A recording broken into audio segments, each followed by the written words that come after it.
guys, this is Mrs. Stevenson. With the holiday season upon us, I wanted to start sharing a storybook with you guys every day. So today, our story is called Lights of Winter, and it's winter celebrations around the world. Now, there are many different ways people celebrate in the winter time to try and pass the time until we can get into the bright sunny spring. I'm also going to be posting on our Google Classroom a Holidays Around the World slideshow that you can explore as well. All right, let's get started. So this is the Lights of Winter on our cover. The author is Heather Conrad, and it was illustrated by DeForest Walker. And that means that this person drew the pictures. Our title page, Lights of Winter, Winter Celebrations Around the World. For David and all the children of the world. That means you too. So, long, long ago, before people lived in nice, warm houses with heaters and electric lights, the winter was a cold and scary time. The sun only came out a short time each day, and people couldn't go outside after the sunset. It was too dark. Ooh, the wolves look kind of scary at night. Ooh, look at that owl. Oh my goodness. People thought the sun disappeared because it was angry with them. So they gathered together and lit many fires and prayed for the sun to come back and warm them again. And it worked. Every spring the sun came back to warm the earth. Since that time, all around the world in winter, people have festivals of light to remember the spring is coming. Sorry, my birds are being very noisy. Look, the sun came out again. Ooh, I wonder what this one is. This one's pretty interesting. We have some warriors with bows and arrows and some fire pits. Oh, it looks like a castle. Zagmuk. The oldest winter festival is Zagmuk. The ancient people of Mesopotamia believed that they must make sunlight conquer darkness every winter. In December, they lit many fires and staged a battle between the sun and the monsters of the night. So they staged a battle, which means they put on a play. So here's the fires they lit, and they're not really fighting, they're putting on a play. So I bet they choreographed it pretty well so everyone was safe. Yule. The darkest day of the year in the north part of the world is winter solstice. Long ago in England, pagan people gathered in the woods on the night of the solstice, December 21st. They brought a sacred log, a Yule log, to start a great fire. They sang and celebrated to wake up the sun so its warm light would return to them. Some people still celebrate solstice. I'm sure it looks a little different. But here's all the people celebrating solstice, and that must be the Yule log. Interesting. Oh, this one looks fun. Look, they have all kinds of food and they're celebrating. There's a fire. I noticed there's a lot of fire. I wonder why that is. Could it be because fire makes light? So this one is called Saturnalia.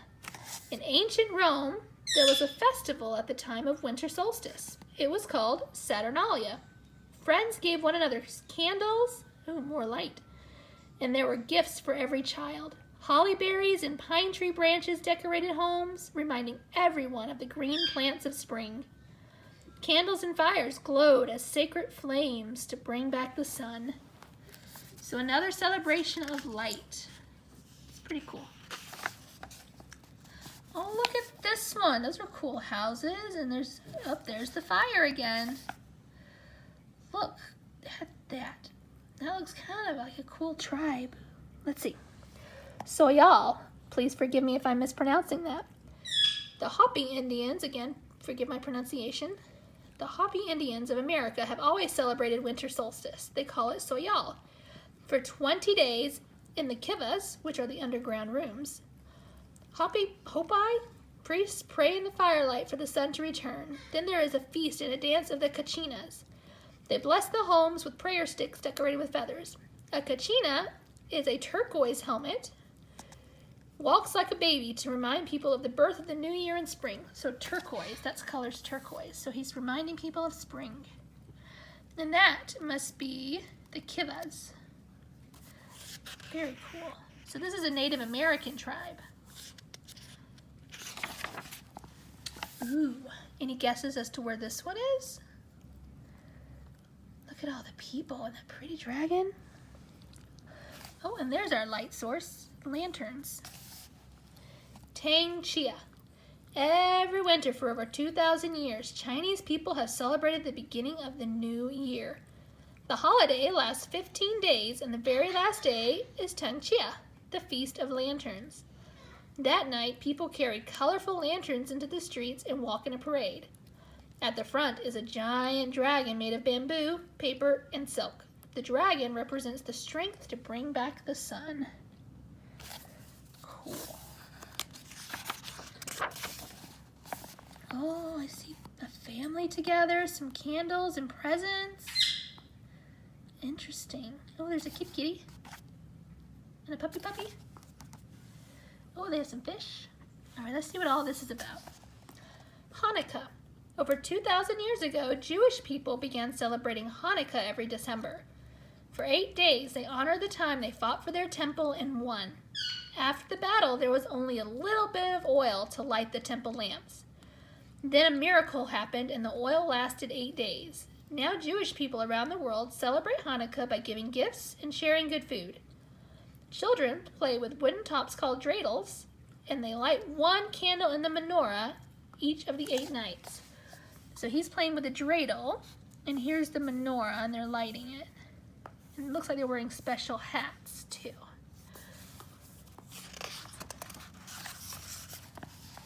More light. Look at this. Cool picture. Diwali. In the country of India, every year there is a festival of lights called Diwali. Schools are closed so children can make lanterns called deepas. They pour oil into clay bowls and cut string for wicks. They put lanterns on roofs and shelves and pathways. For 5 days, the lanterns light up the dark. The lights honor peace between all sisters and brothers who feast together on the last day of Diwali. Now, when it says sisters and brothers, I don't think it means your sisters and brothers that you live at home with. I think it means all the people that are around you. So like at school, when I call you a family, that's kind of the same thing. You guys are all brothers and sisters at school, just like they're all brothers and sisters over in India. This one looks familiar.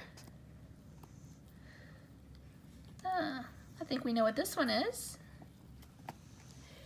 Christmas. Many hundreds of years ago in Europe, Emperor Constantine changed the winter solstice holidays to a celebration of the birth of Jesus Christ, which is what Christian people believe.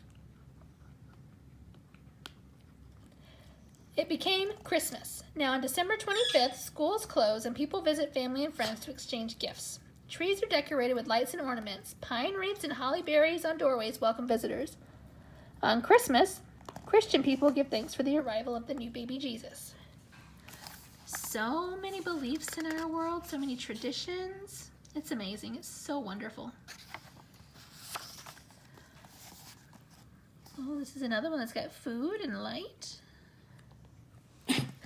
Las Posadas. In Mexico, there is a Christmas tradition called Las Posadas. For 8 nights, people walk from house to house in a parade like the time Joseph and Mary, the parents of Jesus, traveled to Bethlehem. When they arrived, Mary and Joseph asked at people's home if they could come inside and rest, but no one let them in. Finally, on Christmas Eve, someone let them stay in the stable so that their baby Jesus could be born. For Las Posadas, neighbors invite each other in, they light candles, serve food, and celebrate. So it's kind of a different way of celebrating Christmas.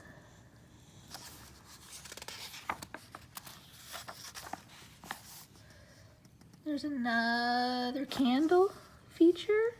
Presents and food. This looks very familiar too. They look so happy. Kwanzaa. A very old African harvest celebration has become the winter holiday of Kwanzaa for African Americans. Family and friends share gifts, good food, music, and stories. The candle lighting ceremony begins December 26th. A candle holder called a kinara has 7 candles, 3 red, 3 green, and 1 black for the colors of the African flag. Each day until January 1st, A candle is lit to celebrate one of the 7 ideas of community and family that the Kwanzaa tradition honors. I've seen Kwanzaa spelled differently, so I'm not sure which one is correct, or maybe they're both correct.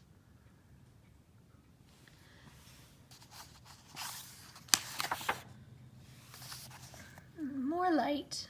Look at that. All those people who were celebrating different holidays and different beliefs, they all came together to celebrate friends and love and light. Whatever your tradition, when the world gets dark and cold in winter, it can be fun to light candles and lights and to share food and gifts with family and friends. It is fun to celebrate light in the world wherever you see it. So I like how this ends. People of all different traditions and cultures coming together to share life and love and laughter and food. How wonderful. The end. I hope you enjoyed our story, friends. I will see you tomorrow for another one.